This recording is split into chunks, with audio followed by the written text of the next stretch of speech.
Kat, aking mahal, aking matalik na kaibigan, aking asawa, at aking pangakong buhay.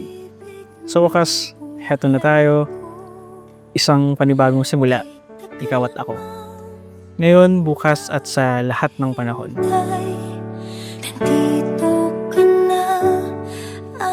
Ken, I remembered you once asked me to be careful with your heart and your mind, and I promise I will.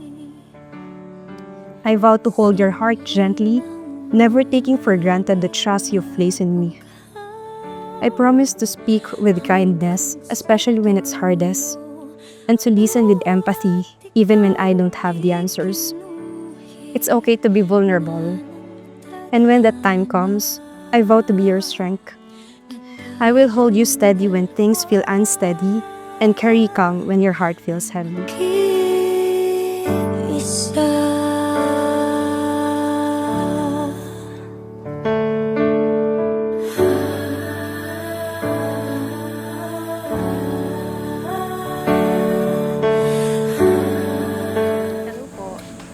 Okay na?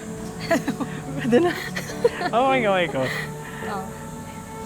Wow. You look good. Ano ba, Gag?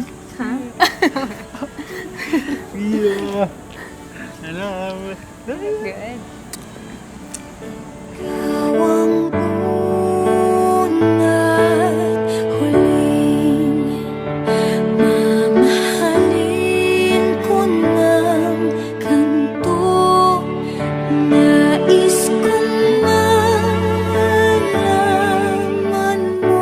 Today, we're gathered here sa napakataas na Torre de Manila because for Ken and Cass, they're not going to take just an oath. For the two of you, for today, you're going to take something deeper, something more personal, and I would say something sacred. And we call that vow. Hindi lagi magiging madali ang lahat. Pero handa akong magtiis at tumawa, lumuwa at lumaban. Kasama ka. Salamat sa biyaya ng pag-ibig ng ating mga mahal sa buhay at kaibigan na naging saksi sa bawat takbang ng ating kwento.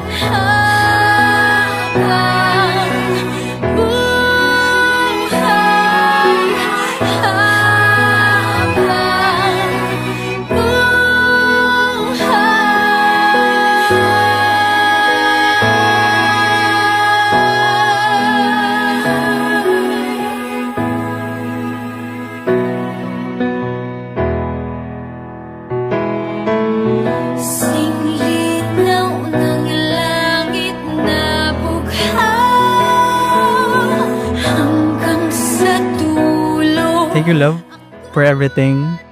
I hope we had a great, happy marriage. Always remember na no matter what, I will always be here in all hardships and happiness that we will be having. Thank you so much. Kinikilig kayo agad eh.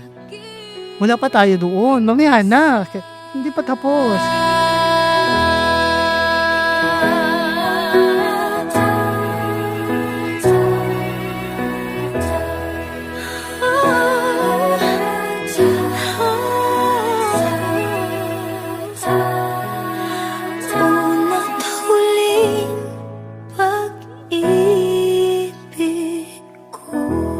Thank you for everything.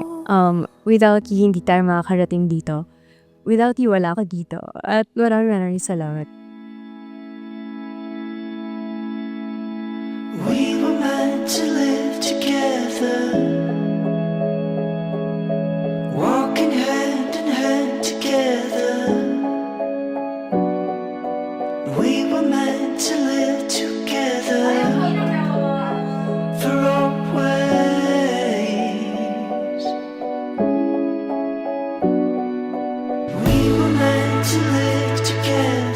May malaking kutob ako na minsan sa 4 na taon nating nag-aral sa Manila. Maaaring nagkita na tayo. Baka nagkasalubong na tayo sa SM Manila o kaya sa Sanmar para mag-lunch. Baka nasa Luneta ka rin para magpahinga pagtapos ng klase. O baka nakaharapan na kita sa LRT. Magkaiba lang ng direksyon, pero malay mo, iisang bagon. Hindi ko inakala na ang unang pag-usap natin sa jeep sa Guadalupe ang magdadala sa atin ng pagbuo ng ating tahanan. Nasa Guadalupe rin pala ang magiging una nating tahanan. Sa ilalim ng patubay ng inang Guadalupe, ang isang simpleng pagkakataon ay naging isang makabuluhang simula.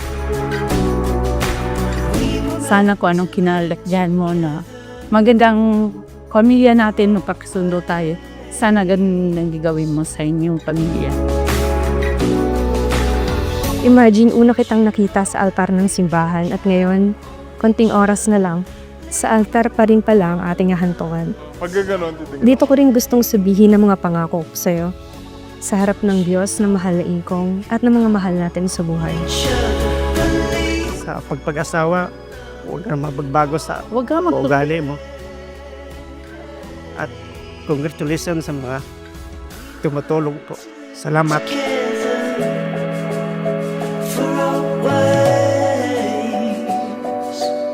Ito na yun. Happy kami para sa'yo. Enjoy life lang na, syempre, kasama na si Ket. Ayun. At achieve yun lang yung mga gusto nyong gusto. At sana magkaroon tayo ng another pamangkin, na magkaroon kami ng another pamangkin. Alam natin sa bagong yugtong ito, maraming pagbabago ang darating. Ngunit may isang bagay na kailanman ay hindi magbabago, ay ang pag-ibig. Ang pag-ibig ng Diyos ng mahal na ingkong na siyang magiging gabay ko at sandigan sa patuloy na pagmamahal ko sa iyo.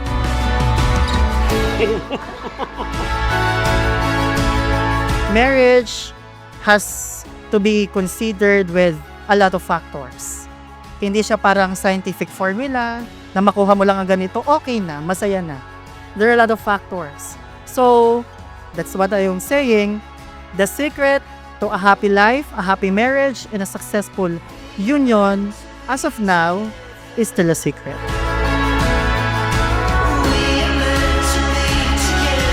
Salamat sa pagmamahal mo. Sa kabila ng lahat, salamat sa iyo.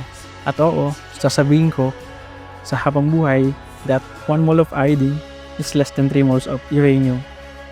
At ibig sabihin, mahal na mahal kita.